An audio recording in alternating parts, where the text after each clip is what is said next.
Welcome to Table Talk. I'm here with Mr. Cody Woods, one of the best in Georgia, now one of the best in the nation. As of not too terribly long ago, I believe you took that ranking. Is that right? Yep, December Yep. took the number one left and right. Yeah, you've been eyeing that for a while. I think is that correct? Yeah. I mean, Definitely. you've been right there for goodness knows. I think as long as I've known you. And I don't know if you remember the first time we met. You probably don't. It was a few years ago at the Georgia tournament. Paul was pulling a certain match, and they go, "Oh, Cody Woods over there. He's pulling on one of the side tables," and I was over there. But that was the first tournament I ever went to. Okay. Yeah, it was a few years ago. A few years ago. But for those who aren't familiar with some of your work and your story, give me a little overview of who you are, how you came into arm wrestling, what you did before arm wrestling, a little of that. So before arm wrestling, I was a track and cross country guy. I was I was for my classification, which was AAA. I was AAA state good. I was never like overall state good. I was 957 for the 2 mile, 434 for the mile, 1613 for the 5K. Right after high school, so like into high school, I get into obstacle course racing. I ended up going pro for obstacle course racing in high school. That's what I was originally going to go and like try to pursue as a career because I it was combined like I was decently strong, but I was also a decent runner. So right out of high school, I started training for obstacle course racing. I pulled my Achilles probably 2 or 3 months after high school because I was doing 80 miles a week. I was running 80 miles a week, just too much on my Achilles. Right after that, there was a arm wrestling tournament at the city hall in Dawsonville where my stepdad worked at, and he was like, "All right, you got to go try it out," because I was a decent arm wrestler because I'd beaten everyone in like school, even though I was a 140-pound cross country guy. I was able to beat all the football players in arm wrestling because I've done manual labor my whole life, like uh, busting firewood, doing landscaping, stuff like that my whole life since I was a kid. And so I was pretty strong. So I went tried out the tournament. I got third in the novice class. And it was a pretty big novice class. Like there have been guys that have been doing it for a couple of years over in it. So I got third in the novice class, and then kind of kept with it from there. Sweet, yeah. And I vaguely remember. I think it was who was it? Was it Paul or was it? I think it was Ron. Tells the story of when you showed up to that tournament. You're like, who's this guy with the long hair showing up to this arm wrestling tournament? And Yep, cut off shirt, booty shorts, cut because off I just shirt. we just got back from Scarlett's cross country meet, so I was wearing the full cross country get up, the running shorts and Yeah. everything. Is that how y'all two met in cross country? We met in track. Ah, Yeah, okay. And so it was really just an invitation. So you weren't familiar with arm wrestling at all before that, were you? not as a Other than sport, not as a just as sport. like a just like arm wrestle at the lunchroom table type of thing. Yeah. So how long did it take for you to get into arm wrestling? I mean, you can paint a picture of that, like finding a team. When would you say you were hooked? Was there a moment you kind of got hooked, found a team? What was the process like before you kind of got really into the sport?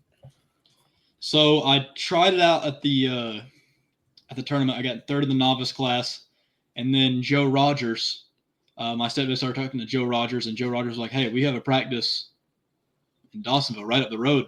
And at the time, I believe I was living with my parents still, so it was literally like 10, 15 minutes up the road. It was 6 a.m. practice, so it was literally like wake up at 5 a.m. There were times, there was one time where I was doing a lot of mountain biking and road cycling at the time because I was trying to get back into obstacle course racing, but heal my Achilles.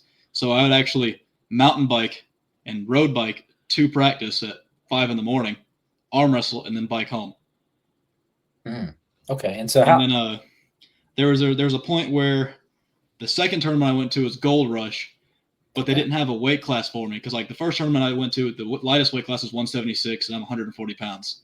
The next tournament I went to was Gold Rush, and the lightest weight class I had was 176, but they didn't have enough people in the 198, so they combined 176 and 198. And so here I am, 140 pounds, going against a dude that cut to make 198. And so I was just like, right after that, I got second that day, and I was like, well, if I can't even pull a class with guys my weight, then I'm don't want to be a part of the sport, you know. And so I actually quit for about 3 months. Um, and then Joe sent me a link. They were talking about doing a 154 round robin. for the best guys in the Southeast at 154 at my body weight. So I was like, okay, I'll get into it. So then that's when I really like, okay, I want to focus it and really train it to see if I am at that level. Okay, so you kind of got hooked in pretty relatively quickly, but you were like, you needed to, once you had that goal of like, okay, I can be really good at this weight, that's when it kind of clicked for you. And how'd you do Yeah. that round robin? Oh, I got killed. So I was wanting a victory story for you. No, it was not a victory story. It was a crushing defeat. we all got to have them to get where we want to go. So that round robin had, I think there was 9 or 10 of us. So it was me, Hunter Knopfs, Joe Rogers from North Carolina, Pranav, trying to think, LaRae Jenkins, Rick Layton, another North Carolina guy. I can't remember for the life of me. Hunter Johnson,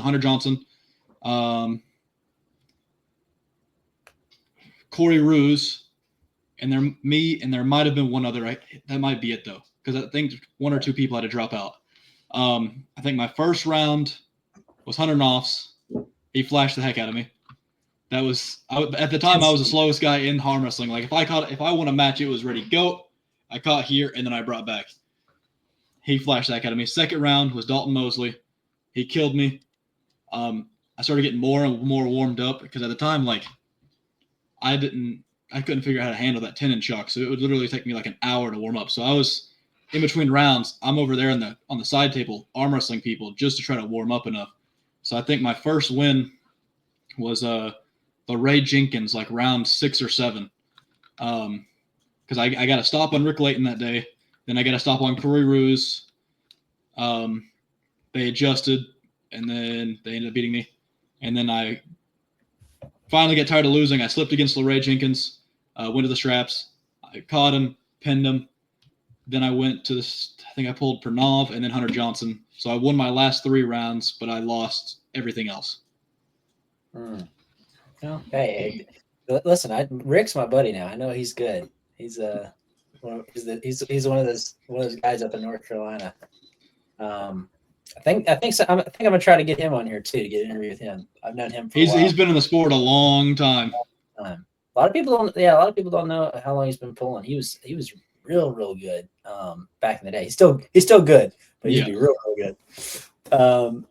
So after that point, was it you kind of, did you get the itch at that point? You're like, you saw maybe some potential, like where you could go from there, or were you still trying definitely?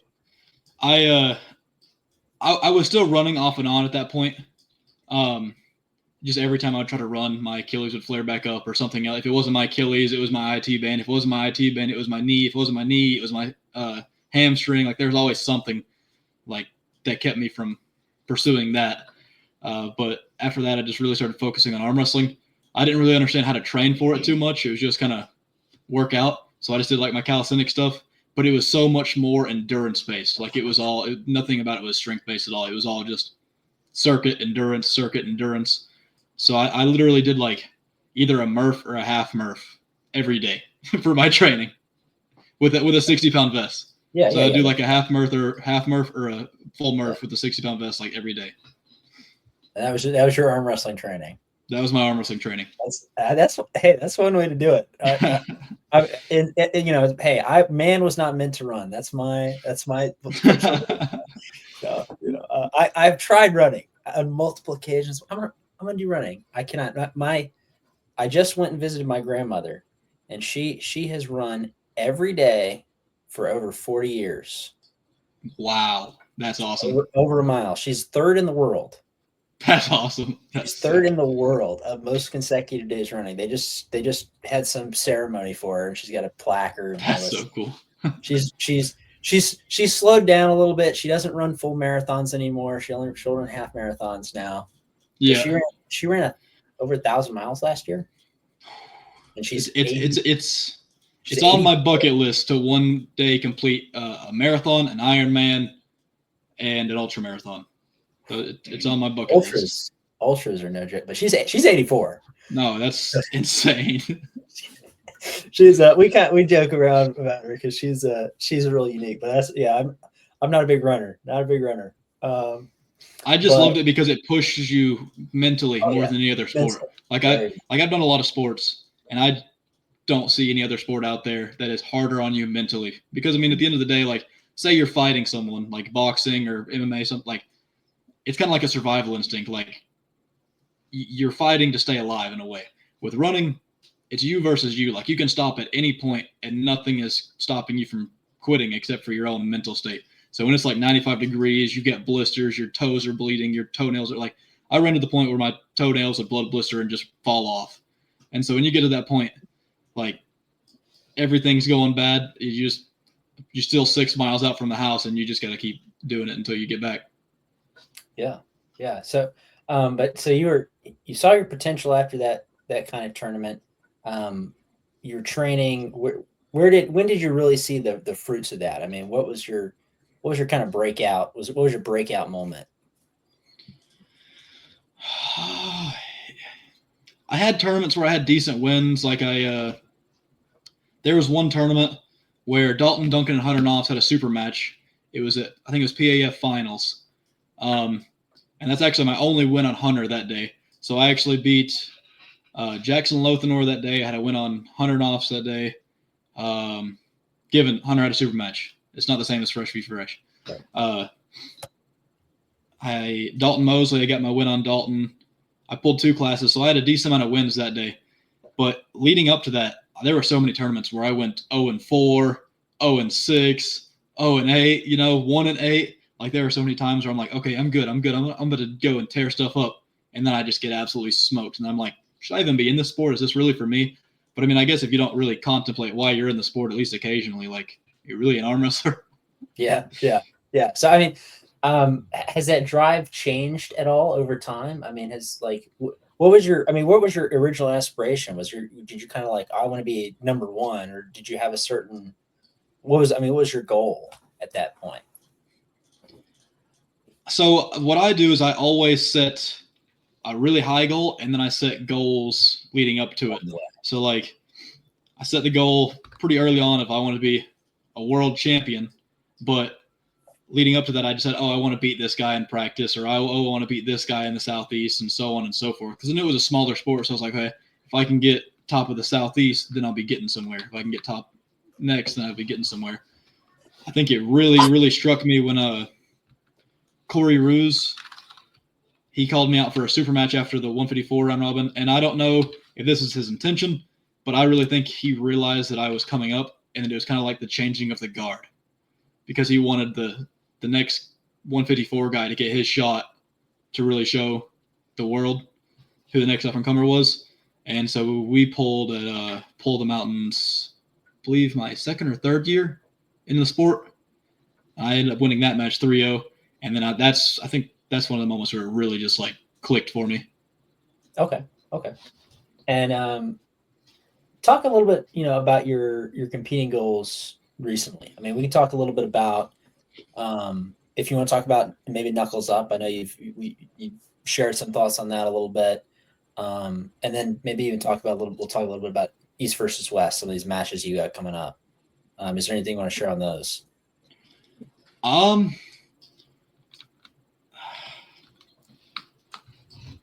I was originally supposed to pull some Ukrainian dude to East versus West.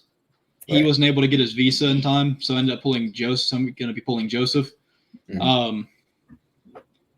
I think he's definitely a really good up-and-coming guy. I just think right now he's got a few too many holes in his game. Like I would have liked to have pulled somebody at an international level. I feel like he was able to get his match kind of extremely easy. I don't want to sound like he was just given the match, but in a way it was, because for me to get a match at East versus West, I've beaten around 15 of the top 20 guys in North America at 154. I've beaten around 10 of the top 20 guys in North America at 176. The only person in the top 10 that Joseph has beaten at 154 is Kevin Palco. Yeah, I mean, I'm not the most knowledgeable arm wrestling person. I try to stay informed, but I was like, who's this guy?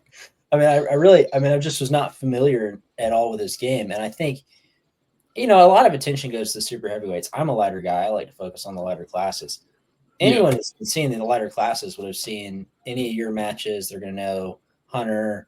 They're going to do just Southeast, those Southeast guys. I was like, I'm just not familiar enough with. I think I very much agree with that observation. And from what I saw of the comments, you're a heavy favorite on that one. So you'd be surprised. The guys that know me, they think I'm definitely the favorite, but the guys that are like,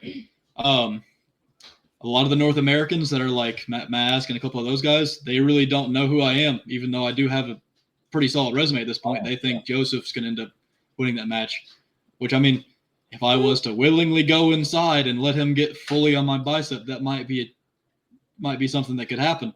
But I'm not going to go willingly to his strongest lane. Yeah, no. So I mean, what are is that still your long-term goal as world champion? And I think you mentioned that last time we were meeting at Paul's practice was a championship at 154. Yeah, I want to be 150 world champ, 154 world champ, and then I want to go 165, and then I think 176 would probably be as heavy as I would want to get to, because at least cut to 176. 190, 195, cut to 176 would probably be the heaviest that I would want to get to. I wouldn't want to get any heavier than that. So where's that? Where do you have that world championship on your radar? Like this year, or which one are you? That'd be the goal, is to become a world champion this year, and then start moving to 165. Because I really am not enjoying the cut to 154 anymore. So I'd like to go ahead and get that 154 world championship out of the way and go to the 165. Well, cutting 5 pounds for me is too many. I mean, it's just like, just fasting and then not drinking water for like one day. That's suffering enough. I hate the whole water load process, because I'm about to start another water load for Resources West. The whole water load process of going from 1 gallon all the way up to 2 gallons and then holding that. I get tired of peeing every 5 minutes. It gets old. No, I hate it. Shout out to Ryan Bath. That man can cut some water weight. Really? Oh my goodness. Like 20 plus pounds. Oh my gosh. Look at 20 pounds. It's ridiculous. It's crazy. We all joke it. He's really good at it, but we tell him, like, buddy, just lose the weight.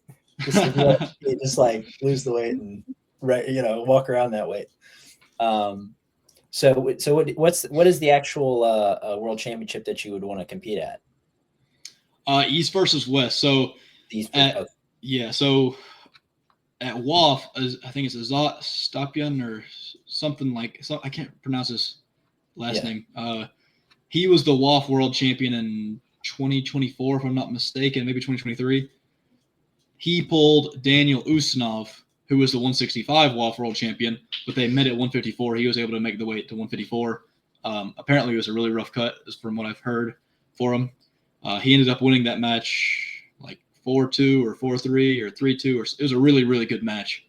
So now Daniel Ustinov is a world champion, so I'd like a chance at Daniel if I end up doing good. Yeah. Oh, I mean, hey, give the man his title shot. We've been. Anyway, I think a lot of us, the Southeast guys, we've known who you are for a while. We've been wanting get your shot for a while now. You, Hunter, Paul. I mean, all those guys. Absolutely. So after that, you're thinking 176. I mean, what do you see long term for yourself in arm wrestling? Do you have any bigger picture kind of goals in that regard? I'd definitely like some type of brand, and it would be cool to be like a coach of arm wrestling or kind of like an ambassador of arm wrestling and do. I'm trying to build my YouTube channel up a little bit more. That it'd be really cool to like travel around the country and arm wrestle with people and do that like full time, kind of like Devin does. Yeah, like that's kind of like the ultimate goal, is to be like an ambassador of the sport and do that.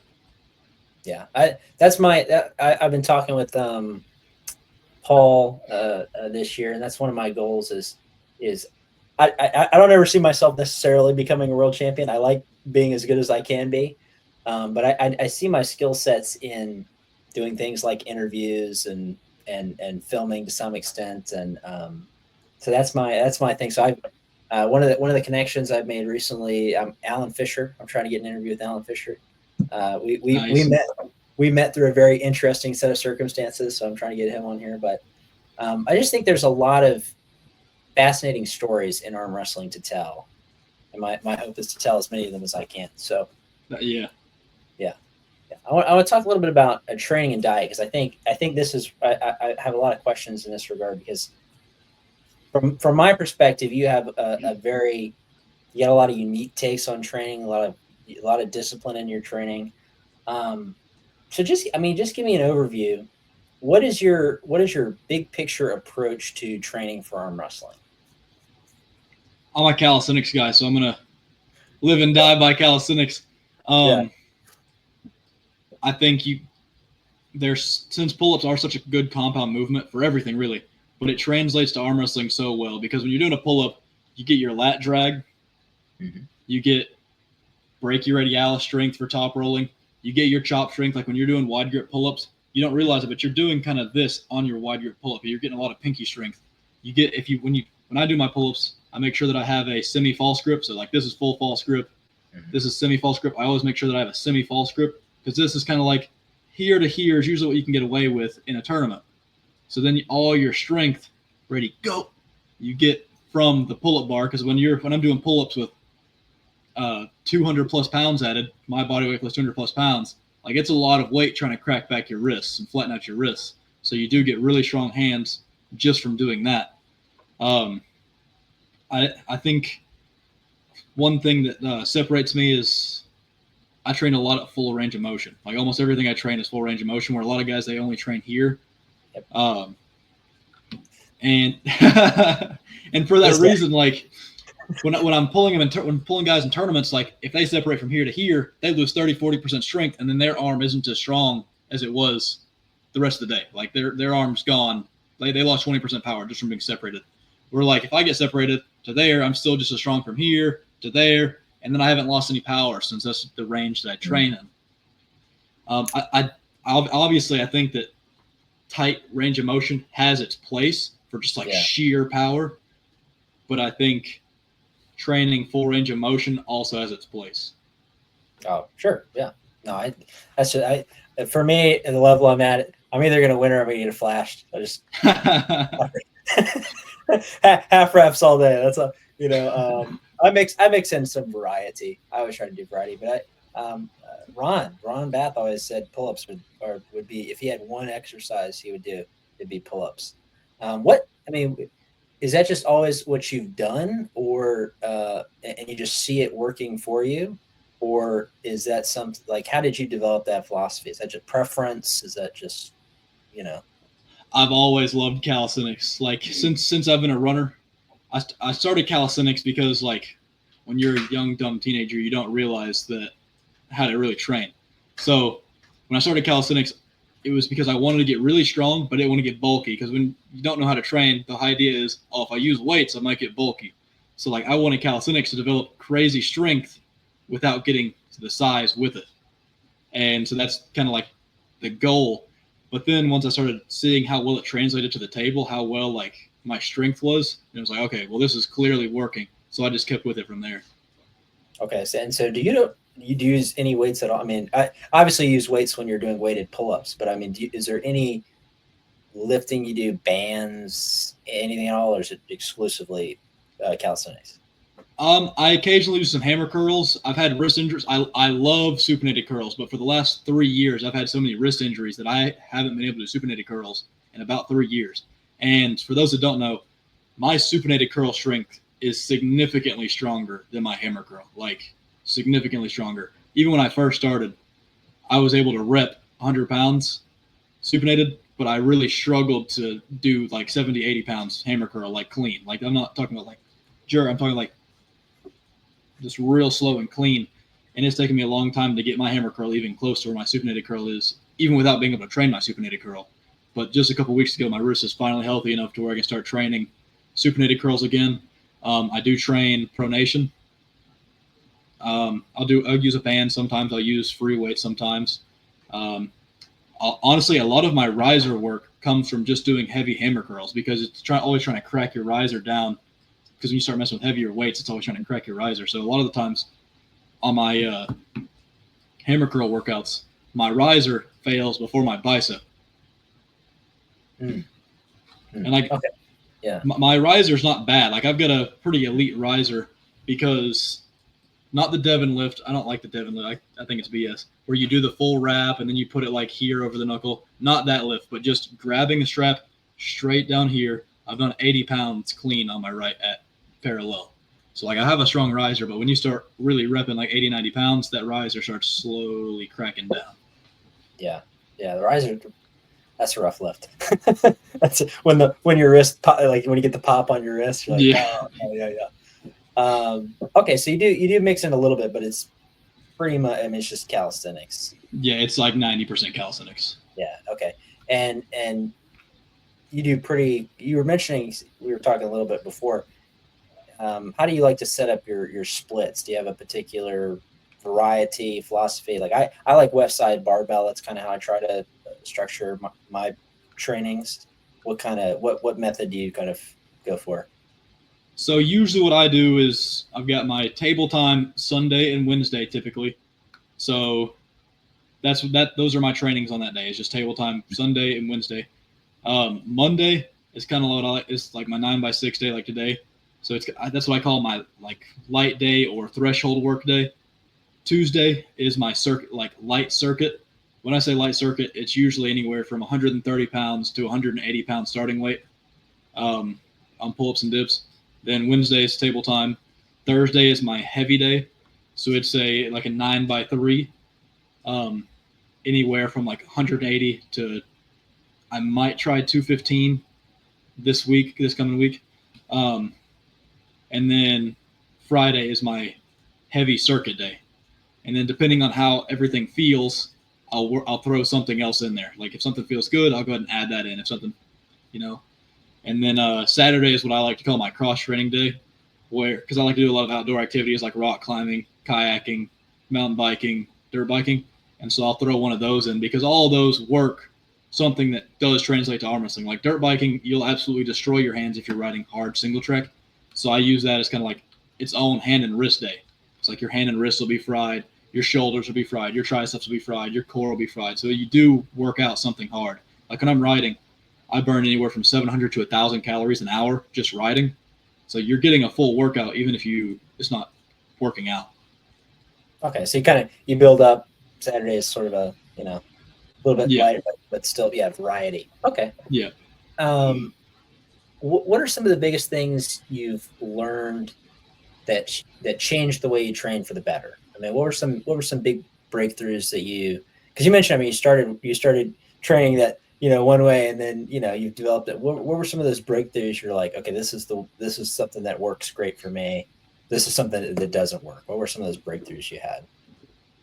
I started realizing I was hitting like a plateau because like when I started looking up the pull-up workouts, I looked up best pull-up workouts, and I ended up finding the world record holder's pull-up routine, and it worked great. It got me to a certain point, but then I started realizing like for arm wrestling, you'll reach a plateau. So then I started looking up world's hardest workouts, and you'll come across like a lot of Max True's workouts. He's a great calisthenics guy, and at the time, the weights he were using was hard for me. So then, like, I was like, holy crap. If I start with really heavy weight and add it to a circuit, the hypertrophy that I get and the strength gains in general that I get are significantly better. So people that don't do heavy circuits, I highly recommend them because you will break through plateaus like you've never seen. Yeah. Yeah. So, I mean, like, give me an example of one of those that was like you started doing it, you saw like a breakthrough. Like, what was one of those kind of circuits you were doing? At the time, I believe it was one of his circuits was something like 20 muscle ups followed by I think it was 20 or 25 dips with 105 pounds added, then 20 or 25 pull-ups with 60 or 70 pounds added. Then it was like 50 pull-ups, 100 dips, or 50 pull-ups, 50 dips, or something like that. And that was one of the ones I was like, holy crap, this really just like shot my triceps to the next level and shot my biceps to the next level. Yeah. And that's when I really started throwing that in. Yeah, that's like max effort. Yeah.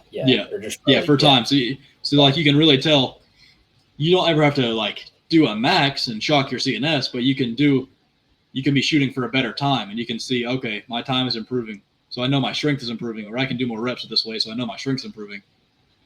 Yeah, it's an interesting version of a not a speed. It's a different type of speed day because Westside Barbell has speed day in terms of the speed at which you're doing the exercise translates to more force. But was it Jackie Chan or no, it wasn't Jackie Chan. So it was the Bruce other Lee. gentleman, Bruce Lee, and he was famous for doing exercises faster. Yeah. Whether it was a 100-pound curl, he would do it with more speed or something along those lines. Or Yeah. like push-ups, he would do just push-ups as fast as he could. And but you're kind of combining that with the full circuit, and then in that way you're gaining strength. That's interesting. That's a good thought. It really builds strength because like you're hitting the level of heavy weights that you would if you were just doing straight strength training, but then you're also adding the hypertrophy in with it. So you're building the strength with the size, and that's why I think it breaks through plateaus better than anything. That's why I haven't really hit like a long term plateau, is because you just change up your circuit a little bit, and then you've got a whole new workout, and you never hit a plateau. Yeah, and a great deal of endurance too. I mean, Yeah, obviously, well, endurance in strength. You know, lifting. Pull-ups with 100 pounds for extended periods of time. I mean, that's yeah, quite a different level of strength endurance is required for that. But looking at your week, so you do table time twice a week, and you train basically every day. How long did it take you to get to that level of strength to where you could maintain that degree of training? Because I know for me, it took it took a long time. I know for a lot of new people, when you get into it and you start pulling, it's like you train that once a week and you're like you're done for 2 weeks. So how long did it take you to kind of build up that level to where you could even just train just twice a week and still work out? the training twice a week, like in terms of table time, took me a Table. while to build up. But my second table time is more so blood flow. So like I'm Okay. like, hey, don't hit on me. Let me just hold and work positions, and then once the blood's in there, then we can start really going hard. A lot of people, especially Americans, don't realize like you don't have to go 100% in training. Like you can do like most Americans don't even know what long pulls are. And for those that Oh yeah. don't know, I'll go ahead and say Oh, yeah. long pulls are life saving. What a long pull is you're pulling 40 to 60%. You're not pinning, and you're just going back and forth, changing positions for about 4 minutes straight. You get a burn that makes you want to throw up because it hurts so bad, and then right afterwards, your tendons will feel amazing, and that Yep. will save you for the whole week. Yeah. I made a video about some of my training, and that's it really, I think it comes a lot from, I know it's more popular in running, but you don't always, I mean, you're not always going 100%, and you'll get more quality over the week, even though you're not killing yourself that one time, that one day or whatever.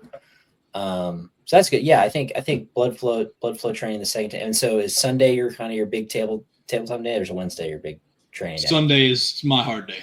Sunday, Okay. I'm making sure that I'm really hitting it hard. And Um, how long do y'all train for?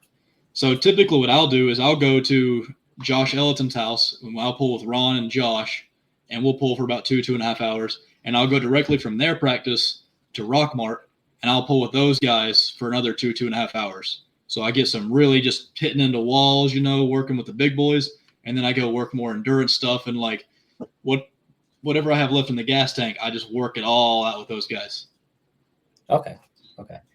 And is that something, how much has that changed over time? I mean, um has your philosophy of table time versus weight training changed? Because I know that's a big question a lot of people have. A lot of arm wrestlers I talk to, when they get to a certain level, a lot of them say it becomes more about weights in your individual training, as opposed to table time. Would you say it's still true for you, or do you still see, how do you see the balance there? I'll say table time all the way. I've Okay. had days where I'm like, man, I am strong as shit in terms of my weights. Go to practice, get smoked, and I have days where I'm like, man, I feel like crap on my weights and on my training. Go to practice, kill everyone. So at the end of the day, nothing is going to, in my opinion, nothing is above table time. Like There's just so many there's so many links in the chain that determine if you're going to be strong or not. Like you can have the best back pressure in the world, but if your pronation's not there because you've been lacking it, you're going to suck. So it's because you're just going to get turned right palm up. So there's just so many little things that I think matter so much more than weight training. And just because you got a strong pronation this way doesn't mean you're going to be good at taking somebody's hand, or just because there's so many little things on the table that, or a cupped pronation or whatever you're doing. Yeah, exactly. There's just so many little things that I think have to be trained on the table to be legit. Yeah. Talk to me a little bit about dieting, your overall wellness, because I mean training is big. I think that's something that arm wrestlers are developing a lot. But even just and this I think would be great to hear from you, because if you're a super heavyweight, it's just like eat as much as you can. Like lighter guys, dieting is a lot more of a focus. How do you approach what you eat, how you diet? Does it change from day to day, or you do experiment a lot? I mean, what's your take there? So if I know if I have something, if I don't have anything coming up, I'll slack a little bit. Like I'll eat a little trashy, like not horrible compared to a normal person, but like, oh, I want a cookie, I'll eat a cookie, But if I'm coming up to a tournament, it's pretty much like wake up, pound of beef, beef cheese, and like tomatoes or eggs or something like that. Then eat like fish, chicken, or something for lunch, and then kind of similar for supper, and then kind of snacks in between, like those little tuna packets. I'll eat a bunch of those tuna packets, tuna and cheese, just a lot of meat, and then I'll occasionally eat like a fruit packet, like a fruit cup or a some type of fruit, just for the carbs, just to have a little bit of energy. So before a tournament, that's kind of like how my diet looks. It's just super clean. I usually only drink water besides juice. I like orange juice and stuff like that, apple juice. Yeah. Okay. Have you ever experimented with any like alternative diets? Because like I've talked a lot about like my animal based diet. That's something that was big for me. Have you ever experimented with a keto diet or a vegan diet or any variety of those, or is that just kind of what you've always done? No, I've thought about trying keto or going full carnivore, but it's very expensive, so I haven't made that jump to full carnivore yet. And I don't want to deal with the in-between period of feeling like crap. Everyone says for about 2 to 3 weeks while your body's learning to go from carbs as your energy store to fats as what you're using for energy, you just feel like crap in that 2 to 3 week span. So I don't want to go through that. For me, it's only ever about 3 or 4 days. Oh, really? If you're already pretty high meat in your diet, it was only ever a few days for me. And the cost, man, I just get some chicken from Costco, like $7-8 for a week's worth of chicken. Oh, nice. Yeah. And hey, I have chicken, so I get free eggs, which is nice. Really, really nice right now. It's so hard to eat. Like, it is. Because typically I'm burning around 4,000 calories a day just to maintain. Yeah. So, I mean, when you're eating 4,000 plus calories, and then when you really want to bulk, you got to eat like 5,000 calories. It's a lot of freaking chicken. And especially I use an air fryer, so everything's pretty clean. And it is just an ungodly amount of chicken. Like, you just get tired of eating. Oh yeah. It's different. I tell people they should try it once in their life, because how you'll feel, you're never hungry. The energy it's different. But that's interesting. Yeah. So generally it's just kind of a clean diet, regardless. Do you do a lot of do you focus a lot on supplementation? Any like those other biohacking type of wellness things? There's anything that you like to incorporate? I just started taking creatine for the first time in my life. Really? Less than a month ago. Wow, just started. So I think a week or a week and a half before the Arnold's was the first time I ever started taking creatine. I've tried BCAAs. All the BCAAs have some type of energy boosting property. I don't screw with anything with caffeine, because what I learned with the BCAAs and just caffeine in general is it will boost my heart rate up, my resting heart rate, and in my workouts about 20 beats per minute. And what that does is when I'm working out 20 beats per minute higher, I can't control my breathing as well. So then I'm doing my workouts, and since it's circuit based, I can't get my breathing back down, so I can't do as many reps. So like my workouts really suffer because of the caffeine. So I hate caffeine. Not only that, but if I take caffeine one day, I mean, I can drink this much of a Coca-Cola. If I drink caffeine one day and don't drink it the next day, I'll get caffeine withdrawals that make me feel like I got the flu. Wow. Like I'll get like almost a hypersensitivity, maybe. Yeah, it gives me like splitting headache, makes me feel like I'm gonna throw up. The room spins, like it's horrible. So I stay away from caffeine like it's the plague. Yeah, no, I'm actually, I don't drink any. I don't. On rare occasions, I'll have caffeine. I don't have a harsh reaction to it, but I don't like it. Probably getting up and just going. I'm good to go. But so you just that's wild to me, because I think a lot of people know you have a pretty clean regimen. I mean, you don't do a whole lot of anything additional, but that's interesting. Have you noticed a difference with the creatine? I mean, muscularly, I noticed a big. I noticed it right after the 1 week mark. Muscle recovery difference.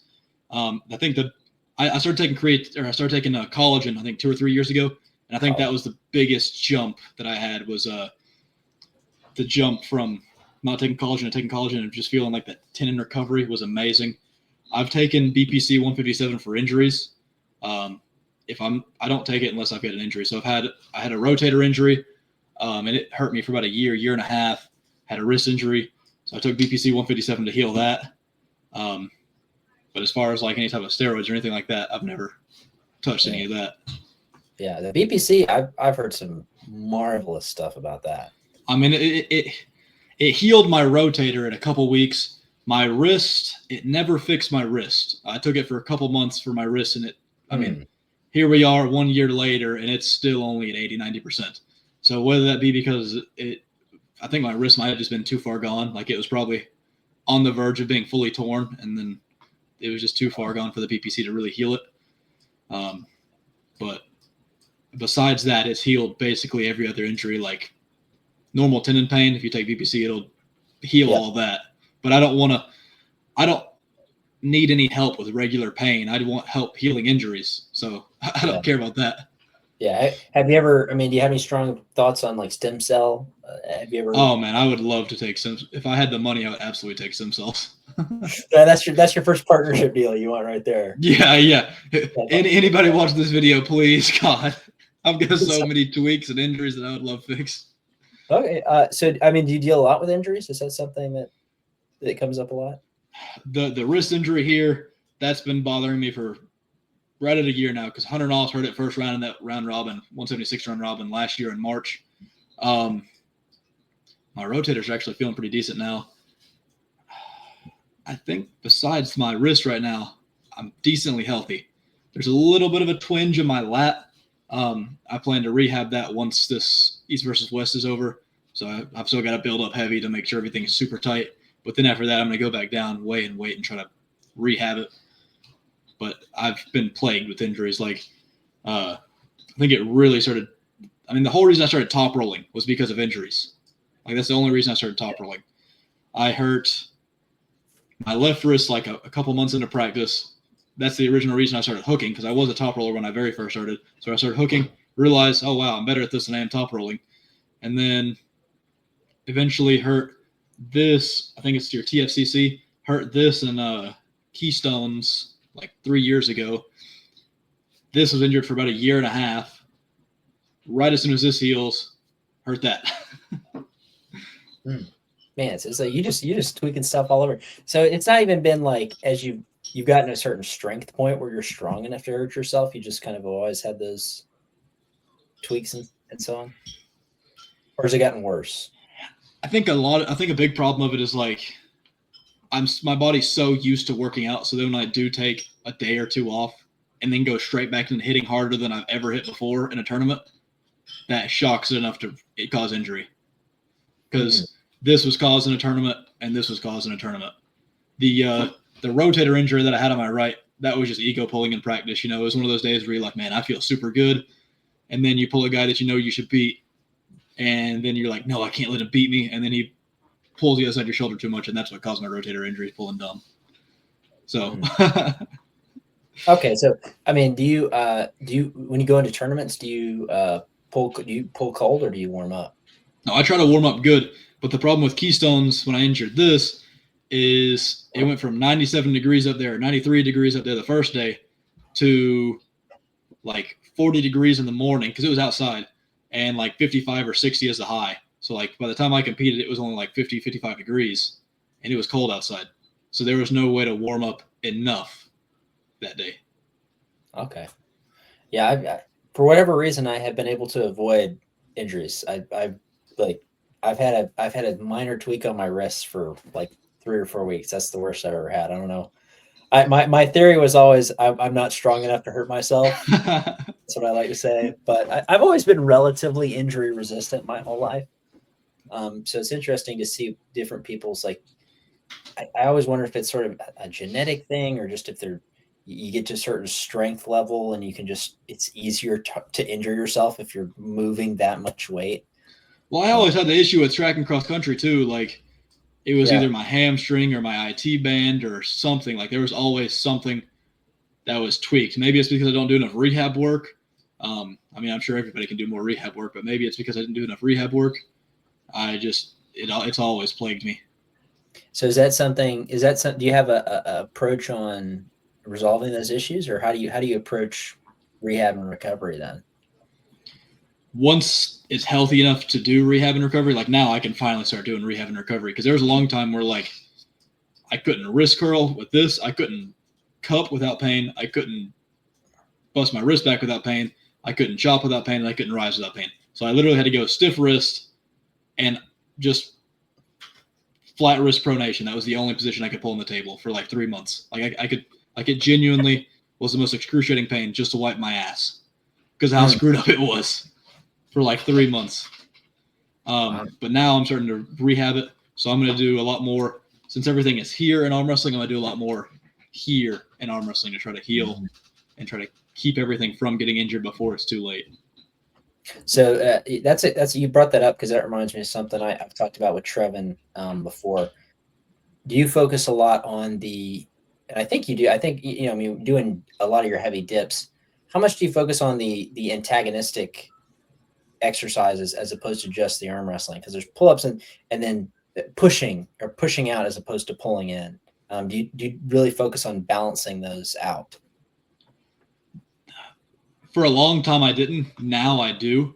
Now my dips have finally caught up and surpassed my pull-ups just slightly, but they have gotten stronger than my pull-ups.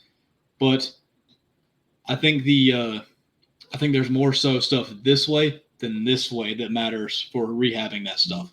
So like everything is like from your antagonizers this way to your antagonizers this way to your antagonizers this way. I think that's more important than here versus here. Pushing, yeah. But the whole thing, really. I mean, just balancing the whole thing is important. Yeah, I think because Trevin, I think he said his dad told him this. I'm not sure that he might get correct me on that, but he said every pound you gain in the opposite direction is like 5 pounds of strength you can gain in the antagonist, the regular direction you're trying to strengthen. Oh, I'm not sure. It makes sense though. It makes sense. And we actually, one time we joked around, we tried arm wrestling with the back of our wrists together, pushing the opposite way.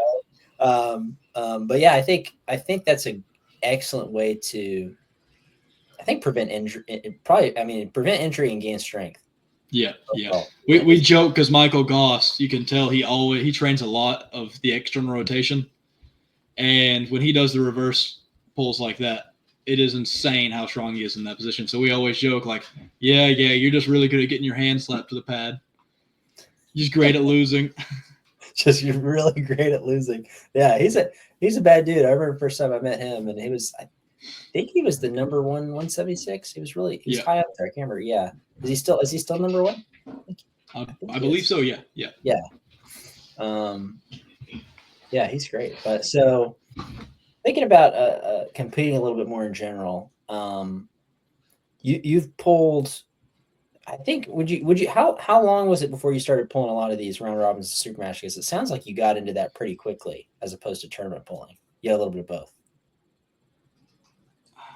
My first round robin was about a year after I started, and then, I mean, I just like pulling. Like if there's a chance to pull elite guys, no matter the shape I'm in, that's what I want to do as long as something's not really, really hurt. Yeah. So and then I had the 154 round robin. I was like, I wanted to win that. I got third there, but then the 176 round robin, they gave me the opportunity to. It was 3 weeks out, and I was like, "Put me in. I think I'm good enough to be in it." And everyone was like, "No, you're just a 154 guy. You're gonna get killed." But I think because of my training, the round robin style does suit me pretty well, and just because it's more endurance based, like you're guaranteed to pull 10, 11 times. Yeah. Where the tournament, you might only be guaranteed 2 or 3. Yeah. So I mean, that's interesting because I've talked to people pulled super matches in tournaments. I think you pull. How many round robins have you pulled? I think just 3 so far. 3. Okay. Yeah. I think it's a less common style, but I think it's a really great way to see who's the top. And tournaments are great too, but round robin, you really can see who's great against who, and you really see who's really good against who throughout a long series. There are some people that say that the round robin shouldn't count for rankings, and I completely disagree. Not because I do well in round robins, but because when you look at WAF Worlds, you're looking at 30, 60 of the world's best guys competing for first, second, and third. Like that's what they're going for. If you get a bad draw, if you go through the losers bracket, you could pull 10 to 15 times.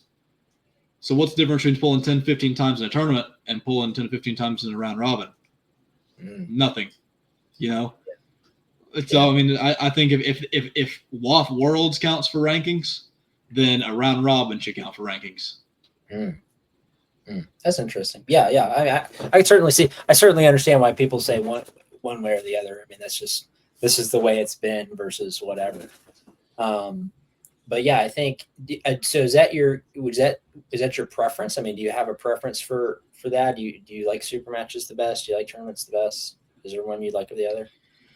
I think I honestly like super matches the best just because I have so many lanes. So if somebody beats me one lane, I'm going to try something different. If somebody beats me another lane, I'm going to try something different. Like I'm not going to keep making the same mistakes over and over again. And if you have any weakness where I have a strength, I'm going to extort that at some point. Yeah. Okay. And I mean, think of do you have a favorite super match you've done? Or maybe even probably Hellboy. Probably Hellboy. That's a big one. Honestly, I consider mine and Roman's match kind of like a super match, even though it was in tournament.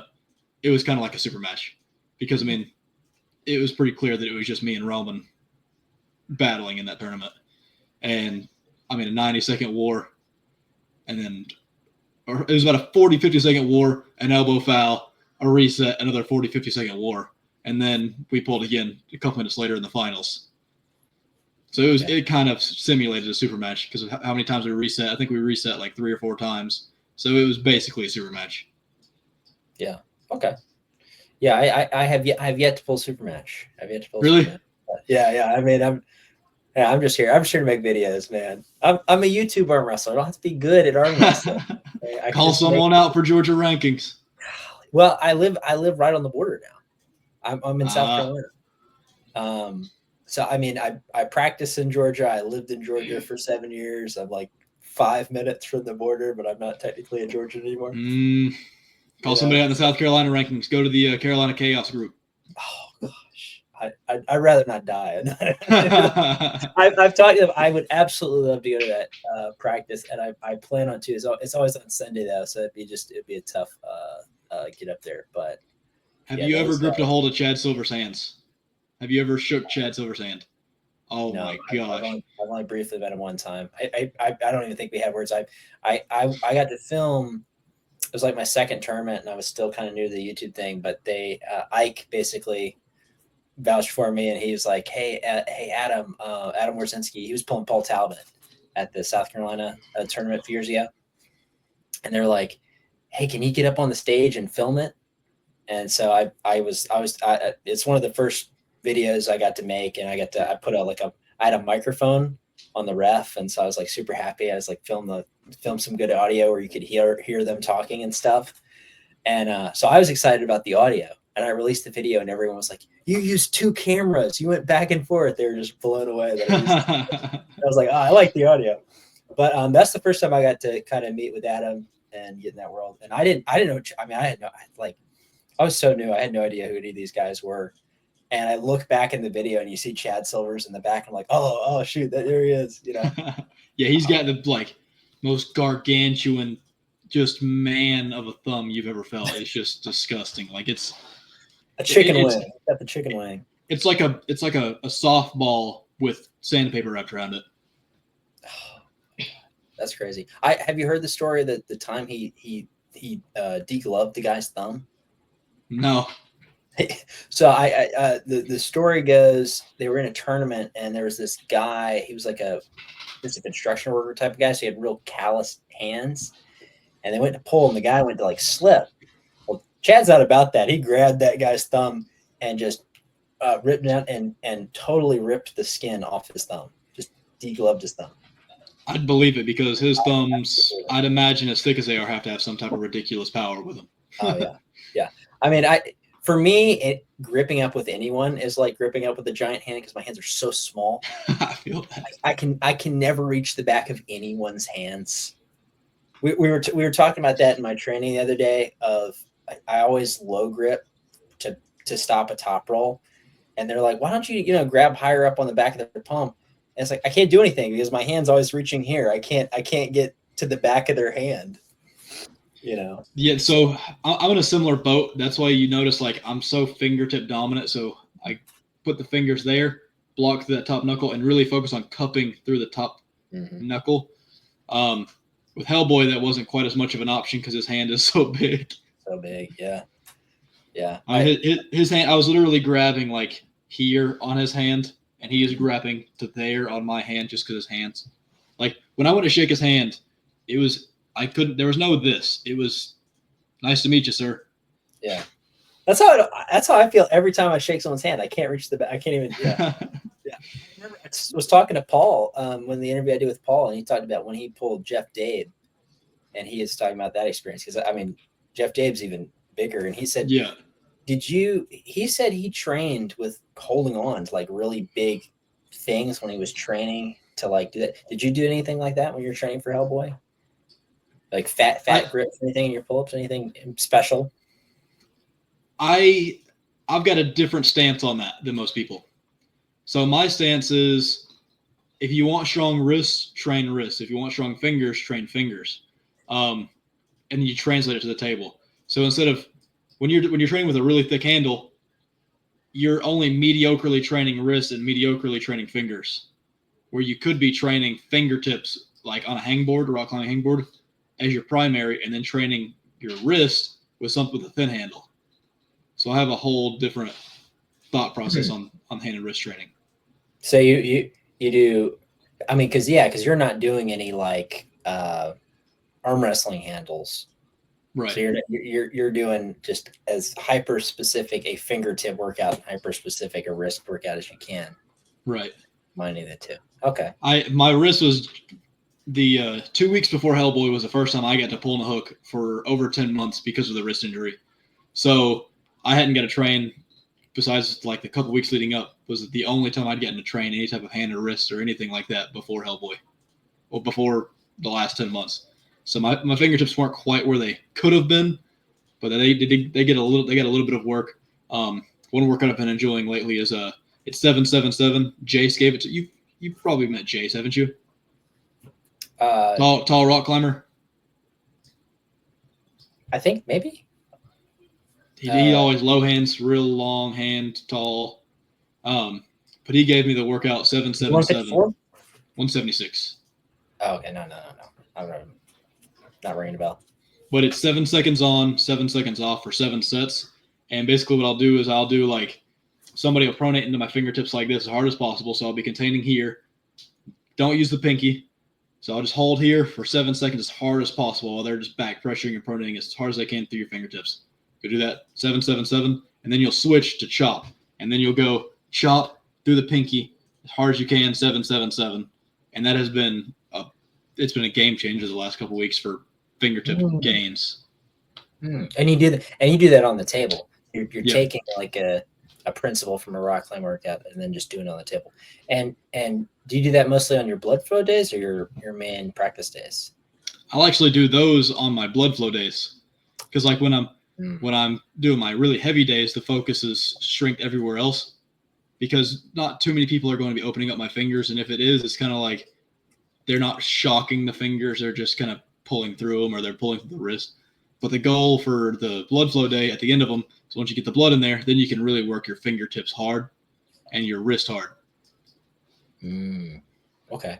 And I think I'm pretty sure that's how Carolina Chaos does it. I think they practice 2 days, and they're real strict as far as I'm aware on how it's a lot of practicing tournament setups and ready goes and specific lanes and angles. So would you say that sort of training is what separates a good arm wrestling team from a great arm wrestling team? I think it absolutely can be. I know I talked to one of the Bulgarian guys at the Arnold's. He's real young. I mean, he's going to be legit in the sport. I think he's like 18 or 19 or something crazy. But he was saying they do table time like 5 days a week, twice a day, which is wild. What? He's saying, but they don't where we spar, they work movements. Exactly. And he was saying, but then I asked him what their philosophy was on like weight training and how hard they go on their weightlifting and stuff like that. He was saying that when they train weights, they go 100% on every lift. But because they're so fatigued all the time, it doesn't hurt them. I don't know. I don't think that would be good for my body, but I can see potentially. But I just feel like with that much fatigue on your body all the time, I don't know. Yeah. So it's like they're only ever going 80 or 70% by going with 100. Yeah, exactly. Interesting. That's it works for them. It works for them, so it works. I mean that because there was the famous story. I think it was John, maybe not so much John Brzenk, but his brother. John told the story of how he got to a point. It took him forever. He would train every day. He would like find some practice and he would train every day. And it killed him. It took forever for him to adapt to that level of training. But once he did, he really took off. So yeah, that's interesting. You're kind of in the younger generation of armor. I mean, you've still been pulling a few years, but I would say you're in kind of the younger up and coming sort of generation. What does the younger generation of arm wrestlers that you're around that you see have? What advantages do they have over the older generation? I mean, do you see a lot more potential? Do you see more raw talent? Do you see more access to information? I mean, what are those things that give these folks some advantage? So in my opinion, this zero age group to like 15 that is growing up right now, I see them being just otherworldly. Even compared to my generation, I see them being on another level compared to what all the other generations prior are going to be. And it's just, we're at a time now where medicine and supplements are so far superior, as well as the knowledge in the sport. Like we're almost to the point where training is becoming a science rather than just lift heavy things, you know?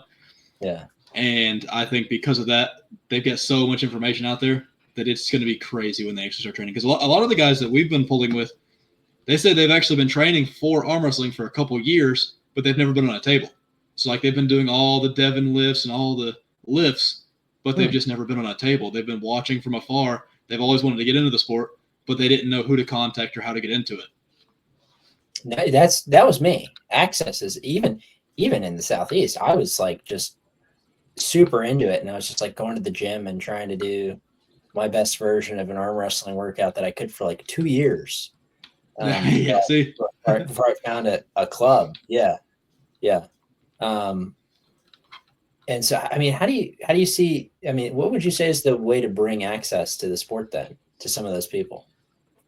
I think we need to. It's hard because like I was just talking to my stepdad about this literally just earlier. It's hard because like with a gym, everyone wants to go to a gym.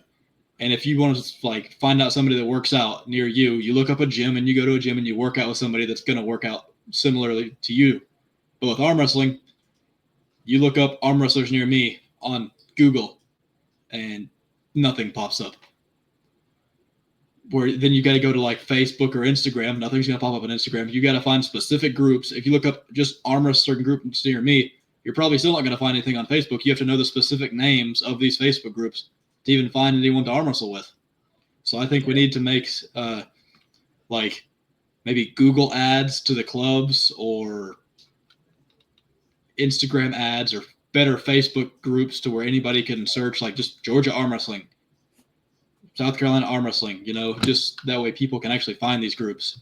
Because like even like the Team Georgia Walls of Power, it says Georgia arm wrestling in the name, but a lot of time you can't even find it unless you type up Team Georgia Walls of Power in the description. Yeah. I mean, because there is like, I think there's one website that has all the Facebook groups like listed on a map, but it's still like, is that even the right location? Is it like in the right spot? And like, does it include contact information on how to get to those? Information? Do you have to join? Who am I messaging? Where is it located? Yeah. That's a tough question. I think there's a lot of things that could be done. Having each state kind of has like maybe even just an association, and they can plug people into the local practices. I really think arm wrestling could become an Olympic mainstream sport like football if it was easier access on how to find it. Because I mean, everyone likes arm wrestling. Everyone's tried arm wrestling. You can be a 3-year-old girl on the playground. You've arm wrestled at some point. Like everyone's tried it. Everyone loves it. But just finding it is a completely different thing. Yeah, it's always I didn't know that was a thing. Exactly. That's a sport. It's a sport, and then it's followed by, have you tried slap boxing? Yeah. Every arm wrestler knows the pain of that follow-up question. But it's, in my experience, it's like, if you find someone, 85% of the time they're like, no, I don't want to come to a practice. Probably more than 95% of the time. And then it's the 5% of people that do come, and if they can get through the newbie pains and they're hooked. I mean, they're in it. I've seen so many guys where they'll come to their first practice and they're like, man, I love this. This sport is amazing. I'm going to stick with this. I want to go all the way. They'll come to one more practice. They'll realize just how bad the tendons are, and they'll never come back. It's like, come on, man. You could have been like a world champion. Yep, the tendon pain. I've seen so many guys that like start like if here's national level, here's state level, they're starting in between this level. Wow. Just day one, like never been on a table before, and they're starting there. And if they just kept with it for just a little bit of time, they'd be at that next level. But then they just don't want to. That's fascinating. You've pulled with Troy, haven't you? Troy Boswell. Boswell. He sounds familiar. He's got jacked forearms, real thick, strong hand. If I saw his face, I'd probably know who you're talking about. Well, he's a real strong guy, like just scary strong fellow. We were offering like $100 to beat me in the Gainesville Square one day, and this Hispanic dude, maybe 250, 300 pounds, comes up just to Troy. Never been on a table, just. So the guys out there just never arm wrestling before, doing that to guys that have been arm wrestling for a couple of years. Just insane.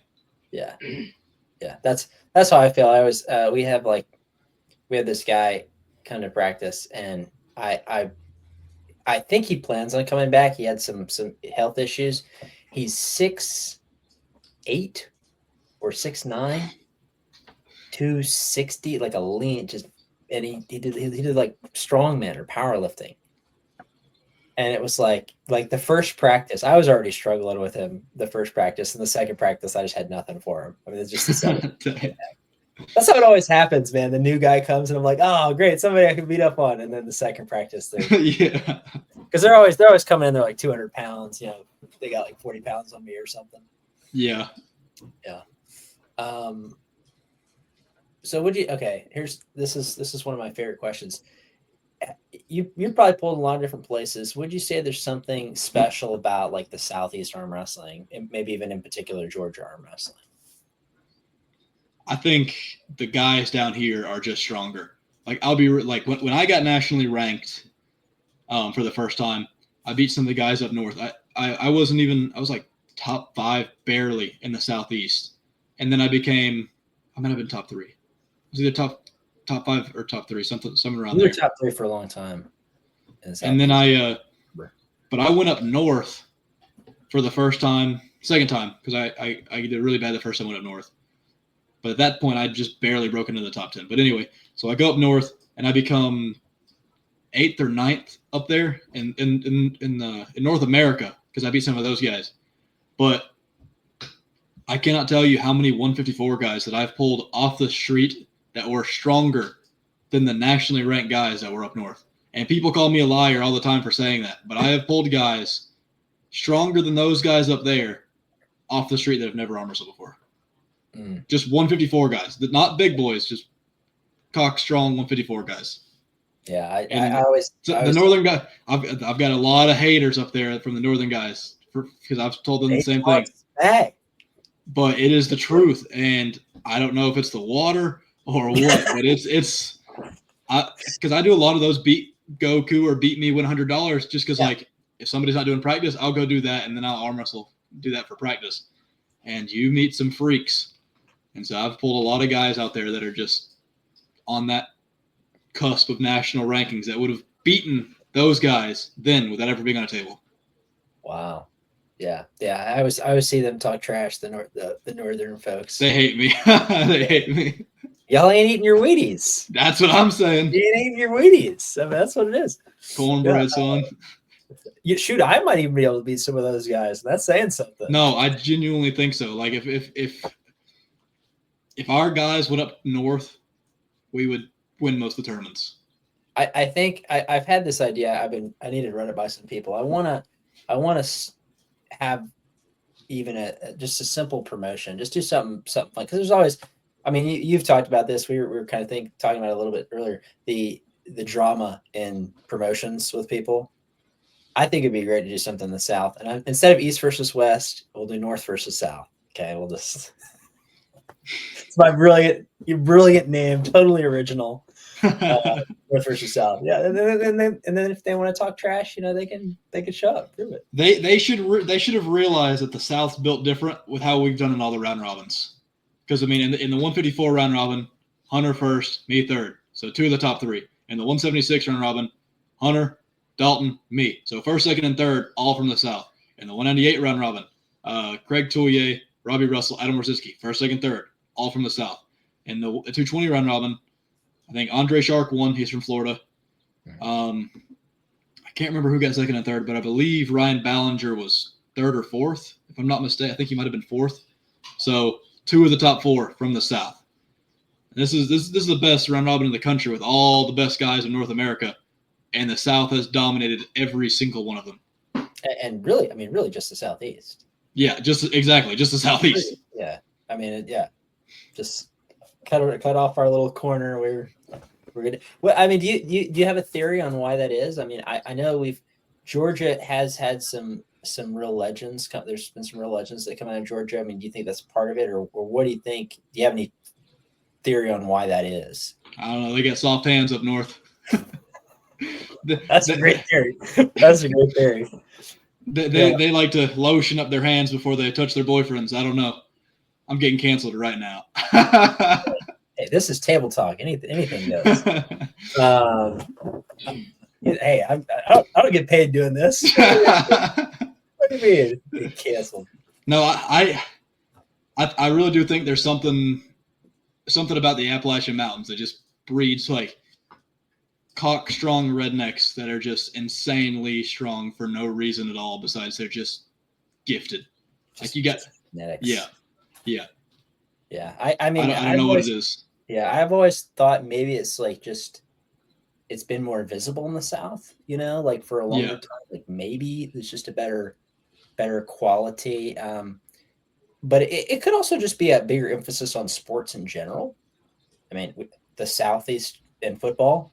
Yeah. It's just general sports. I mean, that could be a big part of it, but. Well, I mean, have you pulled Samuel Teeters? You've pulled Samuel Teeters, haven't you? We might have actually not pulled. I mean, I know Samuel Teeters. I don't know if we've actually been on a table together. In my opinion, at 154, and I've pulled everyone, so I think I've got a pretty decent opinion on this. Samuel Teeters on a top day is number 2 in North America at 154. Easily. Yeah. And this is a guy that does not train. He shows up to table time. He shows up full practice once every 3 or 4 months. Kills everyone. Yeah. And then might pull a tournament once a year. Like, in my opinion, Samuel on his best day is absolutely number 2 at 154 in North America. Yeah, I think the one time we crossed paths, it might have been, was it Alabama State? Did he go to Alabama State in 2020? No, I think you might have pulled him at Pull the Mountains. You at least met him at Pull the Mountains at Joe's last year or the year before. Oh yeah, well, yeah. I know. I've met him several times, but I think he was at that tournament, and that was the first time I cut down to 155, and he had cut. He just pulled 176. Yeah, he walks around at like 155 most of the time, and sometimes lighter than that. Oh really? Oh okay. Yeah, he's super light. Yeah, it looks like a leaner dude. I used to. When I was at that point, my Alabama State 2024. I was walking around like 156, 157, and then my wife got pregnant, and I have not been anywhere close to that since. I got all the way up to 193. Oh wow! Gained almost 50 pounds, and now I'm back on my diet, and I kind of walk around 176. Yeah, but I just don't know. I don't think I'll. They say it's the hormones and just your testosterone changes after you have a kid. So I don't know. Maybe I won't ever get back down to. That's my excuse anyway. Yeah. Samuel has a twin brother, Jack, who doesn't even go to practices, but yet sometimes is stronger than Samuel. Doesn't even go to practices at all, but just sometimes just as strong. Like that just makes me jealous. It makes me so mad because I'm like, man, I've made so much improvement. Samuel, I'll pull one practice, I'll pull him again the next month, and he's right there with me again. I'm like, what the heck, bro? What is going on? And maybe what's crazy is like he's doing enough rest and rehab. I guess, but he could, like muscular, he's super small, but then his tendons are just iron, and it's something over there. Like just all of his family members, freaks. Like all of his cousins, everyone around that area, just super strong for no reason, and it's never happened to be on the table. Maybe it's because they've been doing manual labor since they were kids, but I don't know. In my opinion, the South is just different. Yeah, I run into guys like that. Like I had a buddy. He was 6'9", probably like almost 300 pounds, like real solid, muscular guy. Looked like Jason Momoa. And I was like, buddy, you need to arm wrestle. He's leaning all the way over the table. Like he's just so tall. He's so big. It's just people like that. Like you just meet somebody and they've got just like freakish hands, and you're just like, oh man. You don't even know. Yeah. So this is the last question. It's a big question. It's probably got. I think you in particular. I've seen you talk about the sport, and you've got so much passion for it. I mean, what do you like most about arm wrestling? What do you appreciate most about it? What do you enjoy about it? What are all the things that you love about it? I love how once you finally figure out how to get into arm wrestling, it's such a welcoming sport. Like you can learn something from anybody. I mean, some of the stronger guys might not agree with that, but I mean, I've learned so much from guys that have never even won an amateur class. And I think that really shows, like when you're looking at powerlifting, if you were to get training advice from a guy that's never won a single meet or never even placed in a meet, you'd be like, yeah, whatever, buddy. Okay. But in arm wrestling, like there's so many minute movements, and if you actually start to listen and like try to learn from people, you can learn something from anyone. I think that makes it a really cool sport. Oh yeah, I love showing up to a practice, and just half the time, I mean, you're just listening. I'm just listening to people, and it's like, you know, and we're in the South. You know, we show up and Ron Bath's over there, and he's gonna drop some knowledge on you, or you know, Pranav he'll teach you something about the setup or whatever. Yeah. You know? There's always something to learn, and there's so much depth. There's as much depth as you want it to be. And I think when you're an amateur, you dip your toe in the water. Yeah, But I always like to say that the more you learn, the more you see how much you have to learn, and you can definitely. appreciate it. That's what makes it. I think Yeah. I think a big mistake a lot of people make is they see like the greats and they think, okay, they made it here because what they were doing couldn't possibly be wrong. But a lot of the time, the greats are getting there because of athletic talent. Like if you look at Dave Chafee, he is one of the strongest guys you'll ever see. He is a horrendous arm wrestler. He is not a good arm wrestler. Like I hate to say it, even Ron, he is so strong, but he is not the smartest arm wrestler, and he'll admit it. Paul Passmore, same thing. So strong, but when it comes to table IQ, they acknowledge that they are not to the same IQ level as like a table IQ level as like me and Pranav are. Like table setup, where to go against what moves, and stuff like that. So I think that's why a lot of people make the mistake of, oh, let's listen to anything Devin has. Let's listen to anything John Brzezinski says. You've really got to take everything everyone says with a grain of salt and look at it yourself and see what actually makes sense. Yeah, I'm finding the small dude who's got like crazy hair. Yeah, he's like, no, do like this. He's got something to say. Some old guy in the corner. He's like, Yeah. he's got something. He's got something to say. Yeah, yeah. I mean that's because we had a new guy who worked at the news station I worked at, and he came to his first practice, and he was like, I could see it in his eyes. He was like getting the amount of different things there were, and we were telling him it's like it's going to take you 6 months to get competent enough to apply 2 different pressures at one time. To just even be able to like it's 6 months of just doing one or the other or this, and it takes 6 months before you can do this and this at the same time. Yeah, definitely. To be competent. Yeah. So there's very few people that are actually able to break it down faster than that. And usually the guys that can break it down faster than that, they get somewhere very fast. Yeah. Yeah. That's always been my joke for myself is like, I know what I need to be doing. I have a conceptual understanding. I'm just never strong enough to execute all the different questions. Like I know every little, I'm like, I want to do this and this and this. And it's just like, I'm just not strong enough to. Well, that's the curse of strength is like Ron, he's been so strong his whole life. He's not used to needing to change something up. Or like us smaller guys are like, okay, I got my ass kicked here. Maybe if I try this, maybe if I try this, maybe if I try, maybe if I try something different. And like when you're at practice, I hate losing. Like even practice doesn't matter. I can't stand losing. So I'm like, okay, I got killed here. What can I change right now that will make me not lose?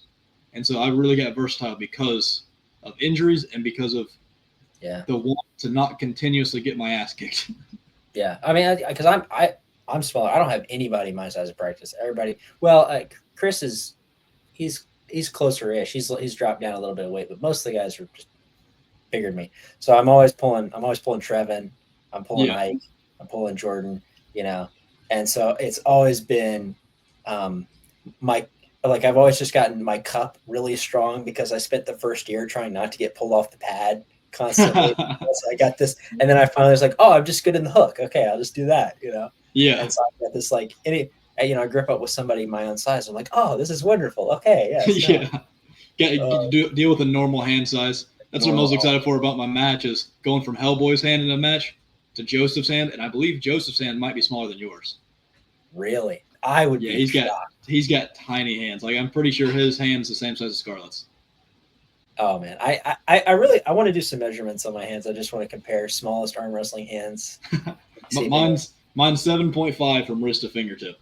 So you'll probably be like 7.25. Because we measured, I think we were. Was I slightly smaller than yours? I think you were like maybe that much shorter than me, if I'm not mistaken. It might have been the same. Yeah, it was very close. Yeah, so you can relate to my struggle. But yeah, I think that's pretty much that's all my questions. I think that was great. Sweet. Yeah, any closing thoughts? Do more pull-ups. Awesome. Okay.